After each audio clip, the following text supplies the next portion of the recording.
A very good morning, dear children.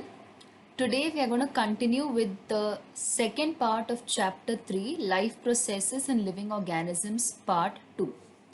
In the last class, we learnt about asexual reproduction. Today in this class, we will learn about sexual reproduction. In the last class, we saw the differences between asexual reproduction and sexual reproduction. And the main point that we discussed was that asexual reproduction happens without any gametes and sexual reproduction happens with the help of gametes. Now, this is a reproduction in which both the parents, that is the male parent and the female parent, is involved. Okay, and that is why the male gamete from the male parent combines with the female gamete of the female parent. So because of this combination, there is a new individual formed who has both the characters of the male parent and the female parent. Because it's showing characters of both the parents, there is diversity or there is variety, or it's also called as genetic variation is there. And this genetic variation helps the organism to adjust with the changing environment and also to make sure that it exists in any changing environment. The formation of the male and the female gamete happens during the process of gamete formation.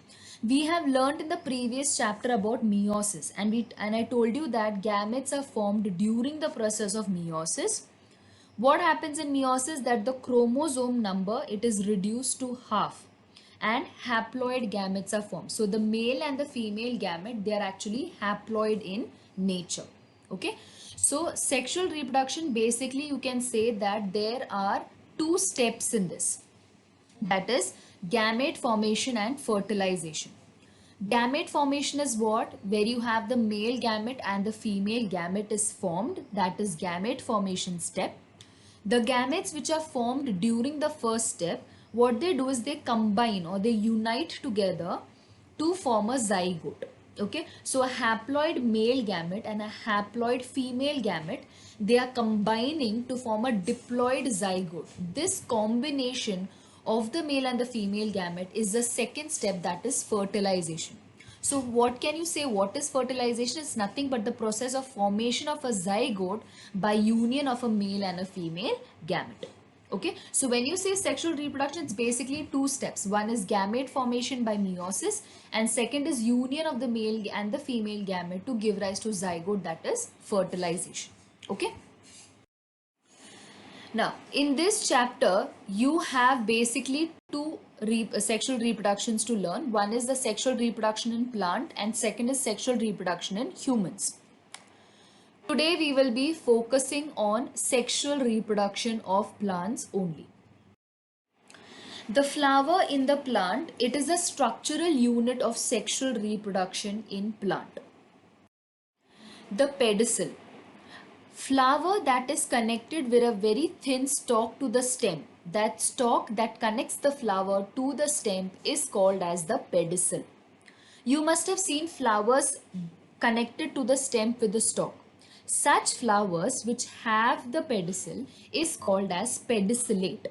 And the ones which are directly connected to the stem without any stalk or without any pedicel is called as sessile. Okay, so there are basically two types of plants. One which have the flowers connected with the help of the pedicel to the stem, and the one which do not have the pedicel. The ones which have the pedicel is called pedicellate. The ones which do not have the pedicel is called as sessile. The next part that the flowers have is the calyx. Calyx is nothing but the green part of the flower which is towards the pedicel part, which is green in color. This calyx is also called as sepals. The next part of the flower is the corolla, or it is also called as petals. Petals are of different colors in the flowers. Then comes gynoecium. Gynoecium is nothing but it is the female part of the flower and its members are called as carpels. These carpels are nothing but it consists of three parts, that is stigma, style and ovary. Okay. The next part of the flower is the androecium, which is nothing but the male part of the flower. The members of this is called as stamens, which basically include the anther and the filament. Now, the calyx and the corolla together, that is the sepals and the petals, both of them together are called as the accessory whorls of the flower. Why are they called accessory whorls of the flower? Because the main role is to protect the inner parts. Okay, and gynoecium and androecium, that is the male and the female part of the flower, they are called as essential whorls. Why are they called essential whorls? Because they are performing the function of reproduction in the plant. Okay. Now, if the any flower contains both gynoecium and androecium, then the flower is said to be bisexual because it has both the male part also and the female part also. That is why it is called as the bisexual flower. But there are many flowers which have only gynoecium. If it has only gynoecium, then it is a female flower, and there are many flowers which have only androecium. If it has only androecium, then it is called as a male flower. Alright. Anther. As you have already seen that anther and filament are the male parts of a flower. Okay. Anther consists of pollen grains. This pollen grain, which is a male part, has to get transferred to the stigma, which is a female part. Okay. So the pollen grain, as you can see, anther have these pollen grains on them, and this is transferred onto the stigma. How are they transferred? They are transferred with the help of abiotic and biotic agents. The process of this is called as pollination. You must have heard this. Pollination is nothing but the transfer of pollen grains from the anther to the stigma, and this is done by biotic agents like the bee, the birds, insects, and it also is transferred by abiotic agents which can be the wind and the water. Okay. As you can see here, when the bees visit the flower, at that time the pollen grains from the anther, they stick to the body of the bees. Here you can clearly see the pollen grains on the body of the bee. This pollen grain, which has actually stuck to the body of the bee, when it moves on to another flower, the pollen grains stick to the stigma. So the pollen grains are transferred from the honeybee from one part of the flower to another. Okay. Now the pollen grains which now stick to the stigma. Stigma is actually very sticky. It becomes sticky during pollination. So the pollen grains which have fallen on this sticky stigma because of the bee or the insects or the wind or water, because of this, what happens? It sticks to that stigma and it starts germinating. Okay. The pollen grain, it germinates. Germinates means what? It makes a long tube-like structure called as the pollen tube. And through the pollen tube, the male gametes, they are formed and they reach towards the embryo sac. Okay. So let us see how this happens. So this is a pollen grain which has now stuck to the stigma, and it starts making, it germinates to form the pollen tube which reaches the ovary or it reaches the embryo sac. The path that it follows, it crosses through the style. So the pollen grain germinates, it forms the pollen tube. The pollen tube passes through the style and reaches the embryo sac.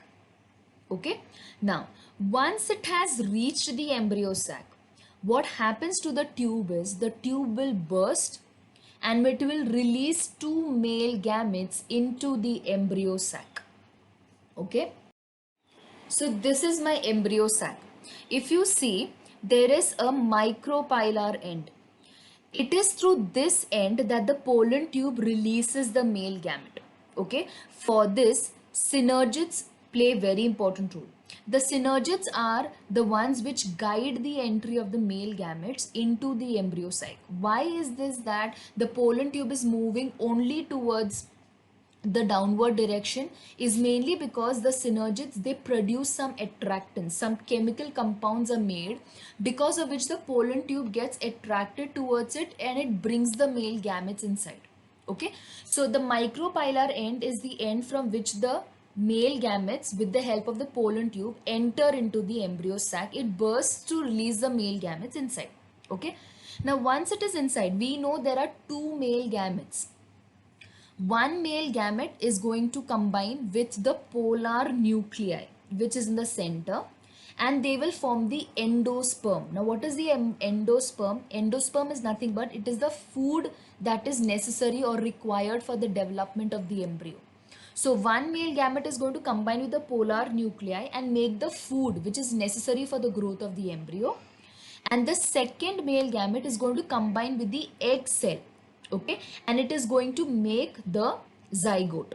Okay, this process is of combining of the male gamete with the egg is called as fertilization, and when the male gamete is combining with the polar nuclei, that is called double fertilization, because both two nuclei are involved in the process. That is why it is called double fertilization. Okay, I'll repeat this again. The pollen tube enters through the micropylar end inside. The pollen tube will burst and two male gametes are going to be released. How is the pollen tube entering exactly correctly into the embryo sac? Because synergids are helping it. They are guiding the entry. Okay.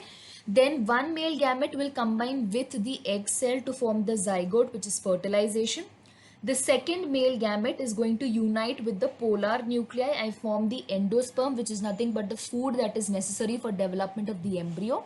Because two nuclei are participating in this process, you call it as being double fertilization. Is that clear? Now, then if you see, you have the chalazal end. Now, the chalazal end is where you have antipodals. Antipodals are nothing but they also provide nutrition for the entire growth to take place. Okay, so this is how basically flowers are playing very important role in the process of reproduction. Okay, we will just quickly see how the entire thing is happening. So here you have the pollen grain. It lands on the stigma with the help of pollination, and then you have the pollen tube that is made that reaches directly towards the embryo sac. The male gamete, which are basically two male gametes, are formed and they enter into the embryo sac. Here one of it combines with the egg cell and one combines with the polar nuclei. The one which combines with polar nuclei becomes endosperm and the other becomes zygote, and this is how the entire your ovules that are there, it becomes seeds and the ovary becomes fruit. Okay, now once your pollen grain has germinated, the male gametes have combined and the zygote is being formed. Once this has happened inside, what happens to the flower? The flower petals which are there, they wither out, that is they move out, they dry and they move out, and then you have the ovary. The ovary, it starts swelling up. Okay, and the seeds which are there, they develop inside the fruit and the fruit becomes bigger and bigger. That is how you are getting fruit from a flower. Okay, this process is nothing but sexual reproduction in the plant. Okay, now you should understand there are basically two types in this in which this can happen. Okay, as I already told you, there may be flowers which have both anther also and they have stigma also. That means they may have the male part also and the female part also in the same flower. So sometimes what happens, the pollen grain from the anther of the flower, it sticks to its own stigma. Okay, and it leads to formation of the fruit. In such cases, the pollination is said to be self pollination because it is happening in the same flower. However, when the pollen from the anther of one flower is transferred to the stigma of another flower, then it is called as cross pollination because it's between two different flowers. Okay, so if it is happening in the same flower, it is called as self pollination. If it is happening in two different flowers, it will be called as cross pollination. Okay, I hope the entire concept of sexual reproduction in plants is clear. In the next class, we will be learning about sexual reproduction in humans. Okay, thank you.